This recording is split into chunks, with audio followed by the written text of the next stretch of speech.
Penguin Random House Audio presents The Aviator and the Showman.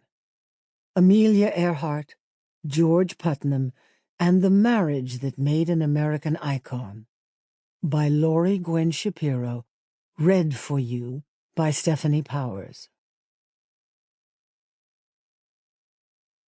For my spirited daughter Violet O'Leary, soar high, stay curious, and keep surprising yourself. I love you. Everyone has oceans to fly if they have the heart to do it. Is it reckless? Maybe. But what do dreams know of boundaries? Amelia Earhart. Truth is such a rare thing. It is delightful to tell it. Emily Dickinson. The only thing new in the world is the history you don't know. Harry S. Truman. A note for readers. Sex, violent death, and mystery. If your life has one of these things, people might be interested. If it has two, now you're tabloid fodder. If it has three, you're Amelia Earhart. Because of these titillating elements, more people have gotten Amelia Earhart wrong than perhaps any other person in the last century. Wrong facts about every single aspect of her life, wrong conclusions about her personality, her career, her goals, her sexuality, and her disappearance. My first encounter with Amelia Earhart was through a squeaky clean scholastic biography that my mother helped me choose from a flyer in 3rd grade.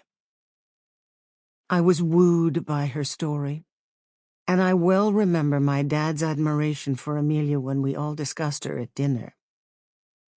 Decades later, Amelia Earhart floated back into my world while I was researching my last book, which is about a kid who stowed away on Richard Byrd's storied 1928 expedition to Antarctica.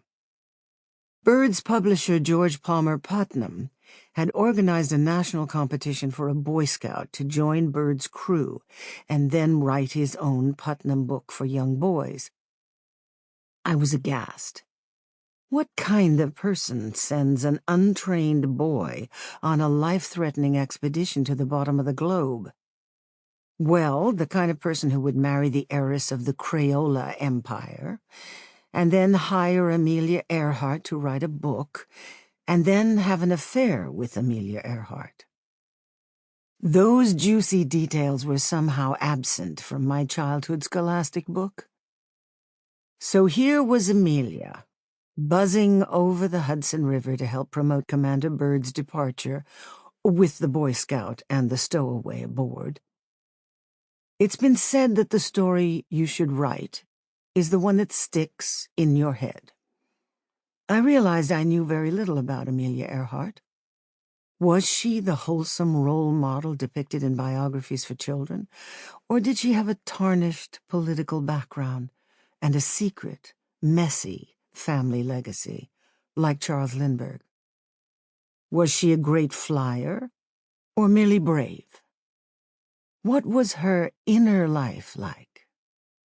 And what was her later marriage with George Palmer Putnam, her manager, publisher, and business partner, like? I wanted a fleshed-out narrative, an Amelia Earhart book for adults. Everyone I asked, from cousins to cabbies, had a strong take on Amelia Earhart.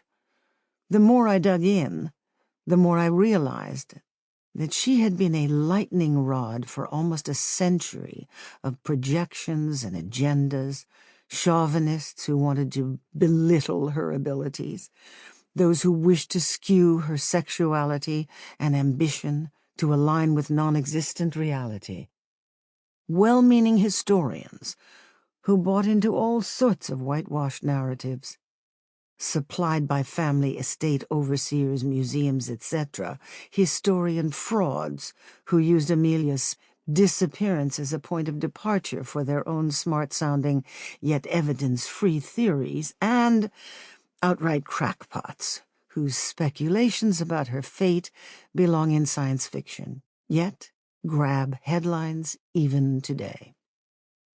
I find truth much more interesting than non-truth. In striving to illuminate who Amelia Earhart really was, I found myself not only a researcher, but also something of an avenger. It was astonishing how much time and effort I spent just debunking Earhart lore that had been repeated for generations, not to mention coming up against influential people who had a stake in hiding crucial facts.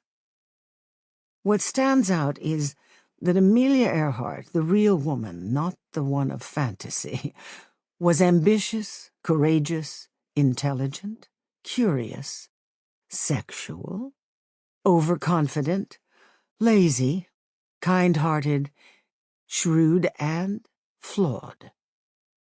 One quality doesn't negate another. You can be all sorts of things simultaneously, which drives lightweight and unscrupulous chroniclers batty. It's hard to write a simple narrative when your subject contains multitudes. Another Jazz Age great, F. Scott Fitzgerald, famously observed that the test of a first-rate intelligence is the ability to hold two opposed ideas in the mind at the same time and still retain the ability to function. But how fascinating and inspiring the truth is, as opposed to nonsense. So I approach my work as a trained journalist with one overriding focus: to uncover and report the truth without any personal agenda. The truth will lead you to how Amelia Earhart's story is deeply intertwined with that of George Palmer Putnam, once a bold-faced name who continues to fade from memory as the years go by, all while Amelia's legacy rises. This is a story of ambition and marriage. Amelia Earhart and George Palmer Putnam together exploited the freewheeling climate of the Jazz Age and the more sobering Great Depression for their personal gain, but at the same time inspired countless young people, especially young women, to fulfill their own ambitions. My narrative delves into the relationship between Amelia, a boundary-pushing woman, and George, a talented myth-maker, eager to mold her legacy.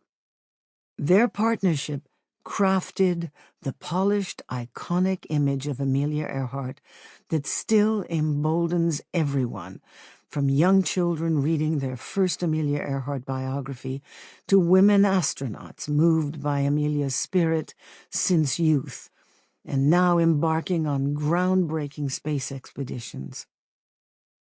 Laurie Gwen Shapiro, New York City, 2025.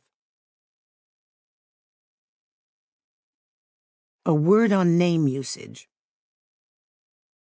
During my research on Amelia Earhart and George Palmer Putnam, I considered the naming conventions appropriate for a detailed narrative, non-fiction book.